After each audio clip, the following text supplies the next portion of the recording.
Angel olya. Nagamba nkole video nga nkola design. Recording ndabe how long it takes making that proper design.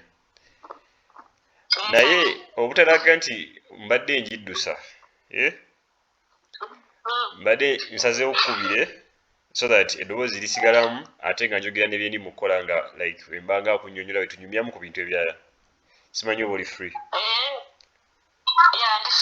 Kale kakati ntandise bigenda. Tuli wano tetulina buzibu, jjajja ali kulya kamere. Kirungi. Alidde kanyama. Kakati ndi mu creating party esooka eya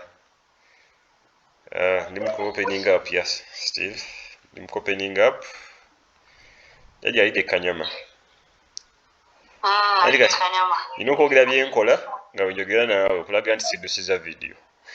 Sadde utesidowoozi. So, tikako dimensions za 200.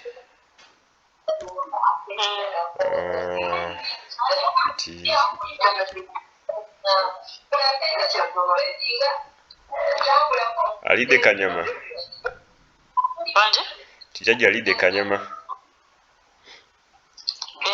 Ndi naye wanava kulya ku mmere. Awo kirungi. Ava kulya ku mmere.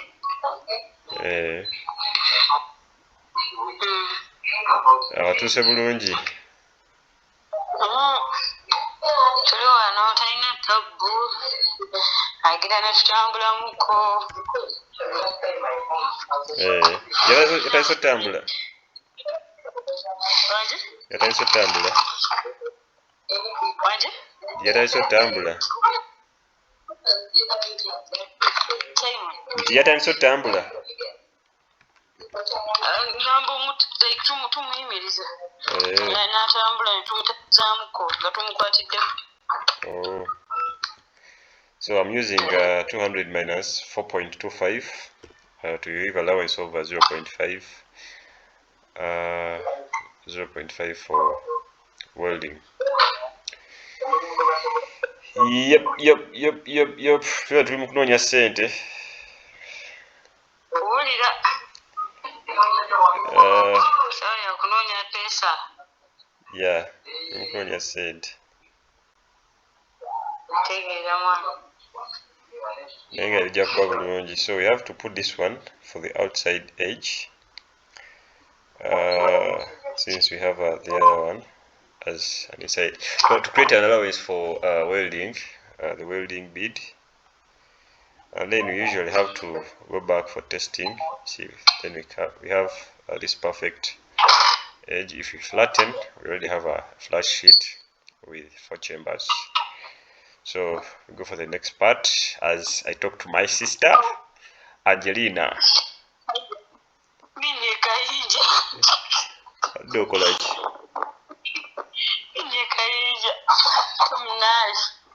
Munaye akoze ki?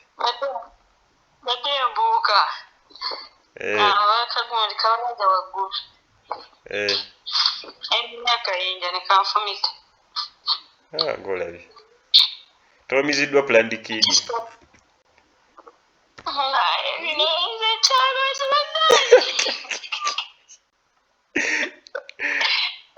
Bakuba kututa. Jaden embizi tekuluma.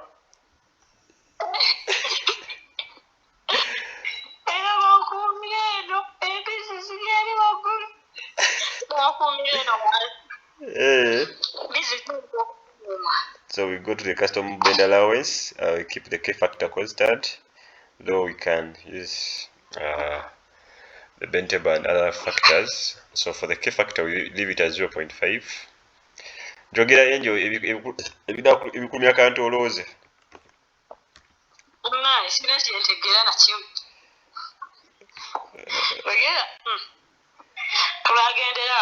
Tunagendera tugume.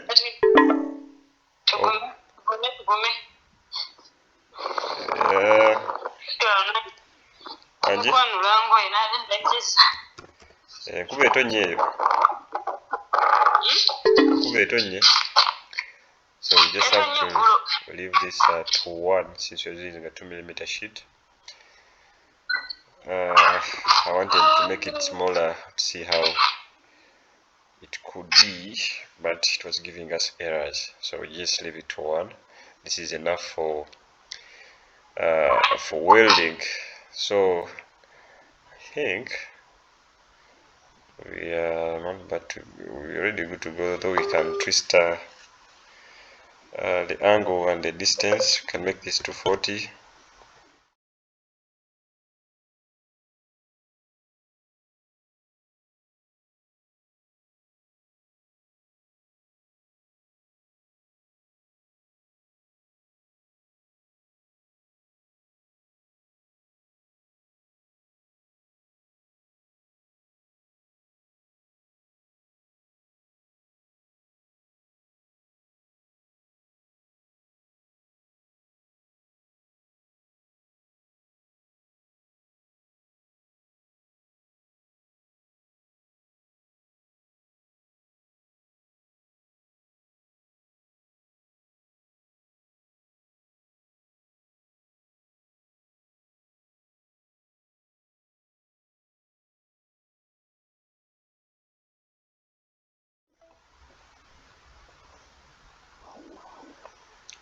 Sorry. These guys are killing my minutes over. Okay, let's see. I can do it again.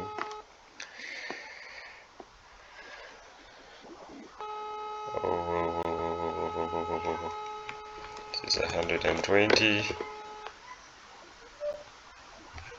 Sorry, someone called in a direct call. Angie?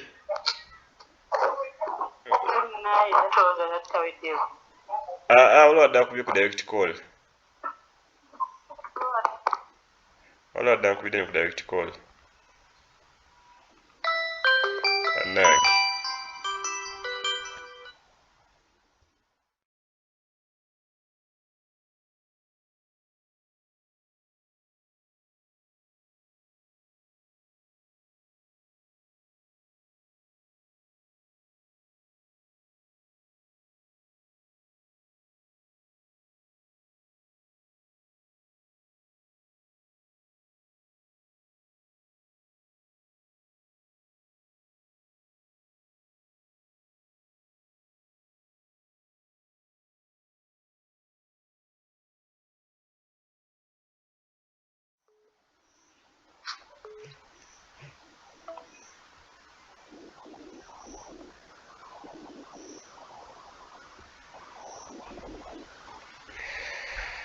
Yeah, so as we continue, I had to cut off that volume because it was a private call. So yeah, so munnange bandi bubi bali mutwala dakiika zange zendi mukolerako. Kyokka nno nange data nali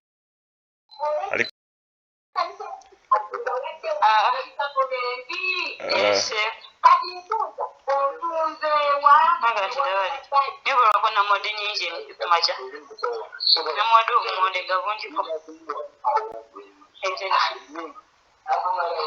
nawulira bulungi.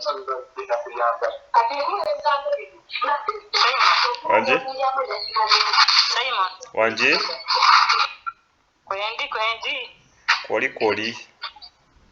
Kwendi lwakuba kaddata nkebedde nga ndi ku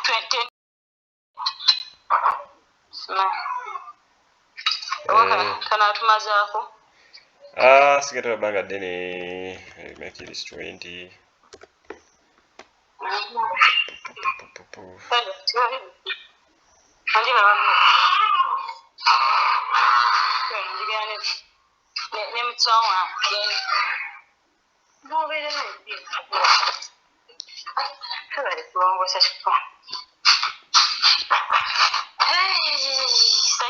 Anje?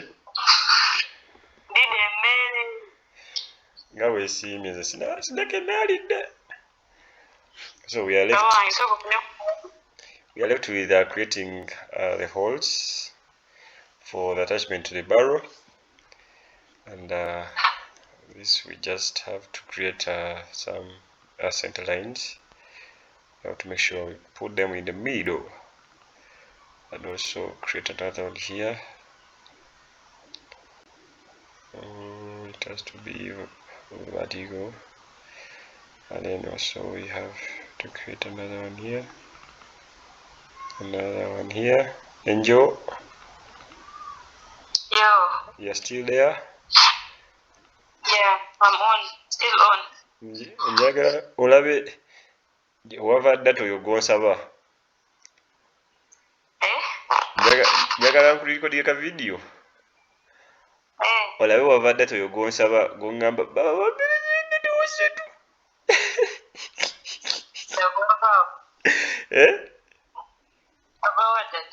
Munnange bino byeni mukola essaawa zino. Akasimu ke yakubira nti baba kaddata. Kaddata.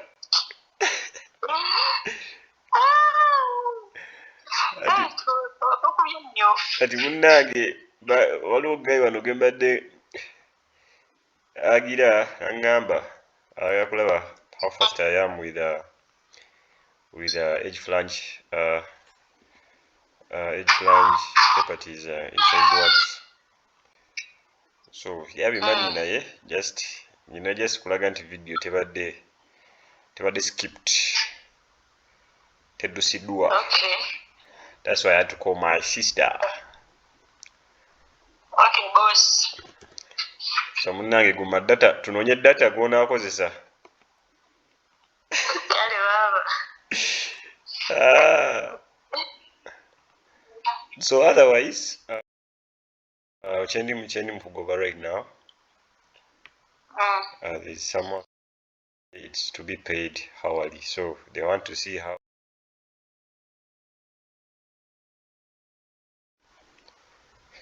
Oh, that's so cool. That's so nice. Though someone interrupted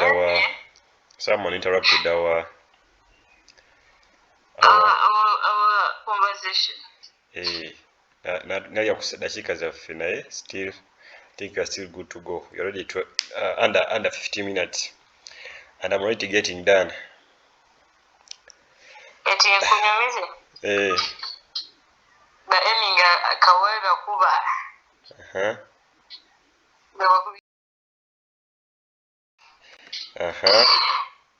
Kadino. Nagamba. Wajuga yagamba yawa manyi.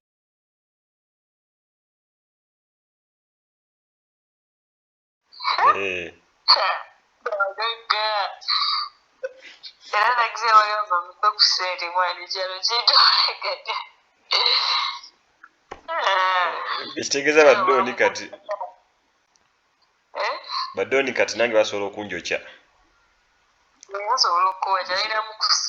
So the rest of the part is to do the documentation, and you just have to drag. First before that we have to save our work. We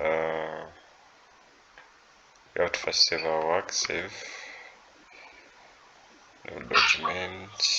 Okay, let's just put on the desktop, and then we go for documentation. Drawing.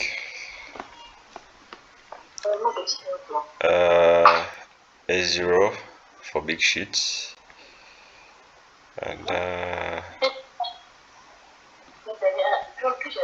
we choose this.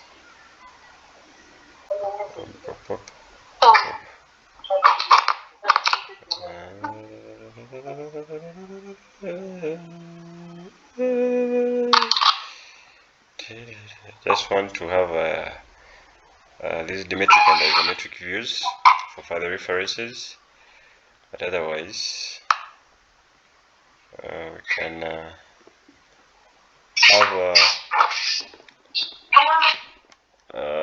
this flat pattern, which is to be taken for CNC cutting.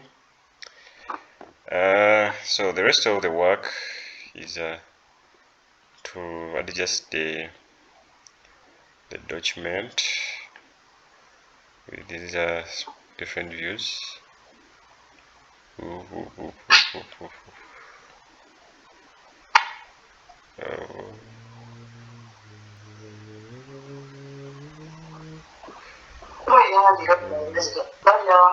Angel, natera okumaliriza wano nti natera okumaliriza kakati. Yeah, the rest of the work is to be done with the CNC cutting. It shows you here we have a point where we are bending at 90 degrees of R0 with a radius of 0.75. That's the bead radius. Most all of them are of 0.74. The bending radius, since we are using a sheet of 2 millimeter, and here we are bending up to 40 degrees since we had a bend in over 40 degrees. So this is a bend down, this is a bend up, bend up, bend down, bend up. So that's how we shall have this sheet taken for CNC cutting, bent to the hopper size, and then assembled by welding and finishing. Yeah, that's all. We just have to confirm before we export for CNC whether we have our work well. Sometimes you have to work with these flat, sharp edges by filleting. So we put a fillet here, a fillet here. Oh, I think we have to do this for only. No. So I think I have to do it manually because the option is giving. No, this face we have to delete it. Select this edge.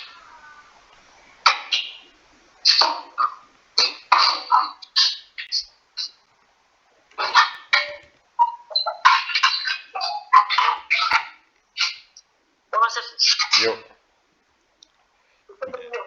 Wanje? Ndi mukulwanisa 20 minutes naye 20 minutes tezifuuse 20 minutes. Naye maliriza. Kale. Just ndi mukugira wano akasemba. Yeah, so the fillet size, we make it symmetrical and the radius to 5 millimeters. Just to avoid accidents because of the sharp edges. So when we go to sheet metal, we flatten. This is the pattern we shall be having. That's how it will look like.